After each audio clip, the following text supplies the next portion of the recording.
చేసిన ధర్నాకి ఇప్పుడు చెయ్యబోయే ధర్నాకి డిఫరెన్స్ ఏంటి? డిఫరెన్స్ అంటూ ఏం లేదమ్మా. ఇప్పుడు ప్రభుత్వానికి అల్టిమేట్ చేసి చెప్పాము. సీఎస్ గారికి అసలు మన పెన్షనర్లు ఎంతమంది ఉన్నారు?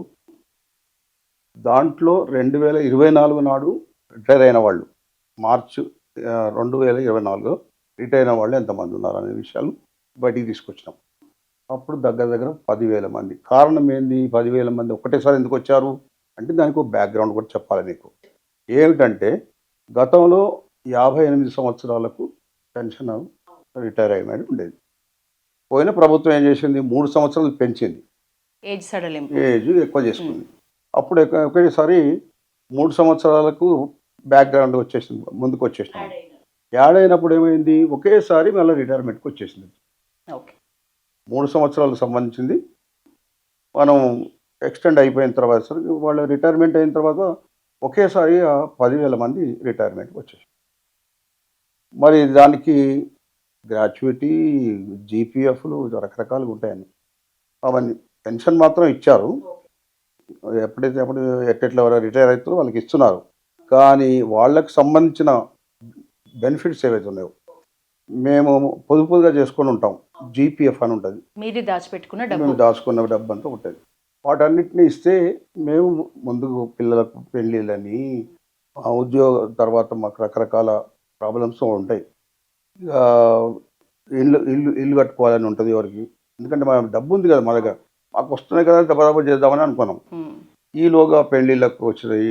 ఆ ప్రాబ్లంలు వచ్చినప్పుడు మరి మా డబ్బులు మాకు ఇస్తే ఇదిగా పెళ్ళిళ్ళు చేసుకోవడానికి ఏర్పాటు చేసుకుంటాం అని అంటే కూడా ప్రభుత్వం ఏమాత్రం అంగీకరించకుండా డబ్బులు లేవు మా దగ్గర, ఇప్పుడు మాకు టైం పడుతుంది అని చెప్పి రాబస్తూ చేసుకుంటూ వచ్చారు.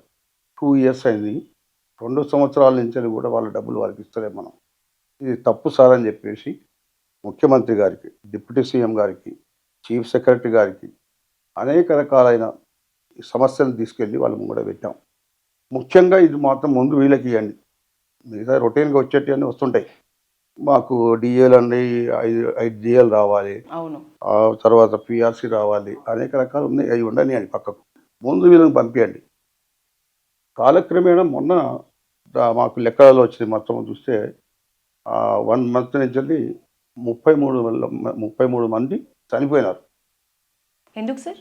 డబ్బులు లేవు, హాస్పిటల్ పోదామని లేదు, తర్వాత పిల్లలకు వైద్యం ఇప్పిస్తానికి డబ్బులు లేవు వాళ్ళ దగ్గర. ఇందులో అప్పులు చేసి కూడా, అంటే ఎలా మా డబ్బు మాకు వస్తుంది అని చెప్పి అప్పులు చేసి ఆ ఒత్తిడి తట్టుకోలేక అట్లా కొంతమంది.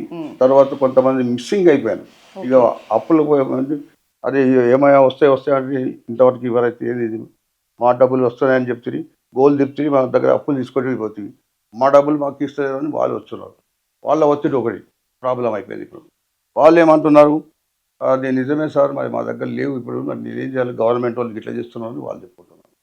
దాని మీద మేము ఖచ్చితంగా మరి మేము ఉన్నాం కదా, పెన్షనర్ చేసి ఉన్నది 33 లక్షల మందికి మేము జవాబుదారీగా ఉన్నాం. ఇప్పుడు మరి మేము కూడా చెప్పుకోవాల్సిన బాధ్యత మాకుంది అని చెప్పేసి అప్పుడు నేను సిఎస్ దగ్గరికి పోయాను.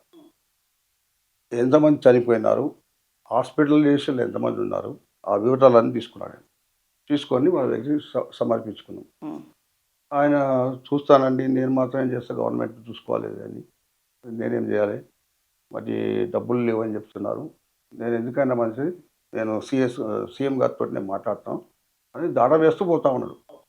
మేము అల్టిమేటంగా ఇచ్చాం, సార్ మీరు 17/11 నాడు మీరు ఇమీడియట్గా ఇది చేయకపోతే మహాధరణ కార్యక్రమాన్ని టేకప్ చేస్తున్నాం. మేము సింగిల్ పాయింట్ మీద ఓన్లీ 2024లో ఎంతమంది రిటైర్ అయినారో వాళ్ళదే పెడుతున్నాను, మిగతా వాళ్ళని నేను పెట్టదలుచుకోలేదు అని చెప్తే అప్పుడు ఆయన 10వ తారీఖు కల్లా మీరు ఇస్తే నెక్స్ట్ కార్యక్రమం మేము అది డ్రాప్ చేసుకుంటామని చెప్పినాం.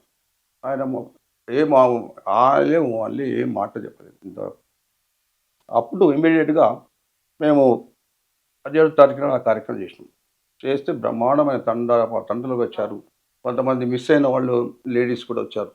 మా హస్బెండ్ కనిపించట్లేదు, ఇప్పటికి 3 నెలలు అయింది, 4 నెలలు అయింది అని చెప్పి వాళ్ళు కూడా లేడీస్తో సహా వచ్చారు. మేమంతా ఎక్స్ప్లెయిన్ చేసి ఒక టీవీలో కూడా చెప్పాము, అది చూపెట్టాం, వాళ్ళతోటే మాట్లాడిపించాం. అదంతా బాగా జరిగింది. ఆ తర్వాత మన కోదండరామ్ గారు కూడా మాకు చీఫ్ అడ్వైజర్గా ఉన్నారు. వారే ఇది చాలా బాధగా ఉంది. నేను కూడా సీఎస్ గారితో, డిప్యూటీ సీఎం తోటి కూడా మాట్లాడతాను.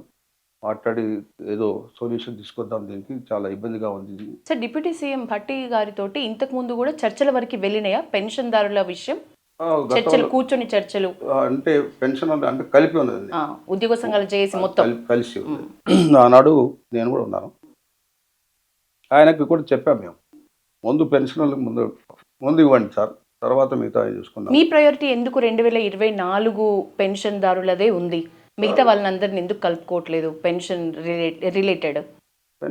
రిలేటెడ్ అంటే ఇంకా ఇదే కదా 2024 సంబంధించి అంతకు ముందు ఆల్రెడీ వచ్చేసినాయి. ఓకే, మా అందరికి వచ్చినాయి కదా, నేను కూడా రిటైర్ ఉన్నాయి కదా, మా అందరికి వచ్చేసినాయి. వీళ్ళు వచ్చేసరికి ఎందుకు వచ్చింది అది కూడా చెప్పాను కదా.